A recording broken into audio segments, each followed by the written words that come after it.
Le palais, 1. Certaines des propositions suivantes concernant les muscles du palais sont exactes. Lesquelles? A. Les muscles palato-gloss et palato-pharyngiens sont situés en dehors du muscle constricteur supérieur du pharynx. B. Le muscle élévateur du voile du palais, ou muscle péristaphylin interne, se réfléchit sur l'amulus du processus ptérygoïde. C. Le muscle uvulaire, ou muscle azygos de la luette, est innervé par le nerf vague, ou pneumogastrique, X, par l'intermédiaire du plexus pharyngé. D. Les muscles élévateurs et tenseurs du voile du palais sont insérés sur la trompe auditive, d'Eustache.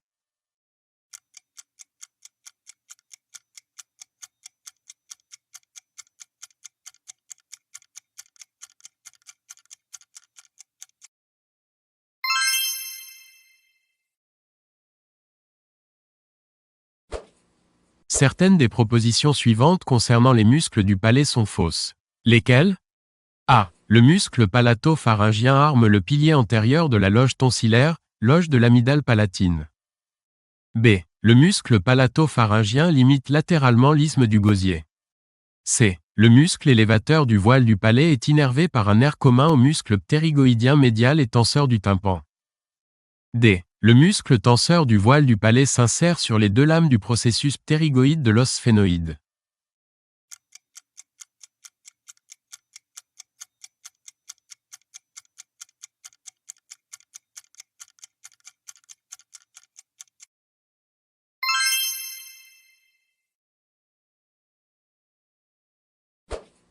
Parmi les propositions suivantes concernant le muscle élévateur du voile du palais, ou muscle péristaphylin interne, lesquelles sont fausses? A. Il ne prend aucune insertion sur le tube auditif, ou trompe d'Eustache. B. Il s'attache dans la fosse scaphoïde du processus ptérygoïde de l'os sphénoïde. C. Il se réfléchit sous le crochet de la lame médiale, ou aile interne, du processus ptérygoïde. D. C'est le seul muscle du voile du palais qui soit innervé par le nerf mandibulaire.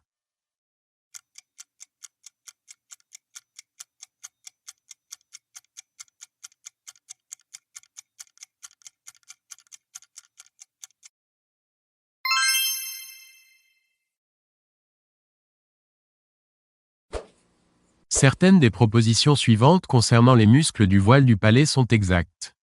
Lesquelles? A. Les muscles élévateurs et tenseurs du voile du palais s'insèrent sur la trompe auditive, ou tube auditif d'Eustache. B. Le muscle élévateur du voile du palais se réfléchit sur l'amulus du processus ptérygoïde de l'os sphénoïde. C. Le muscle uvulaire est innervé par le nerf vague, X. D. Le muscle tenseur du voile du palais s'insère dans la fossette scaphoïde de l'os sphénoïde.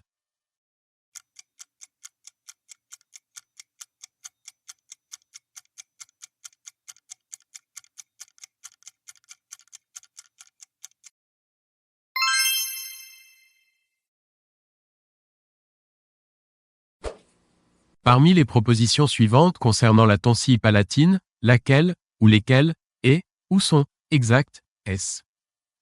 A. C'est une formation lymphoïde développée entre les fascias, ou aponévroses, intrapharyngée et péripharyngée. B. Elle occupe une loge limitée en avant par l'arc palatogloss. C. Elle occupe une loge limitée en arrière par l'arc palatopharyngien. D. Elle entre en rapport avec l'ostium pharyngien de la trompe auditive, ou tube auditif, ou trompe d'Eustache.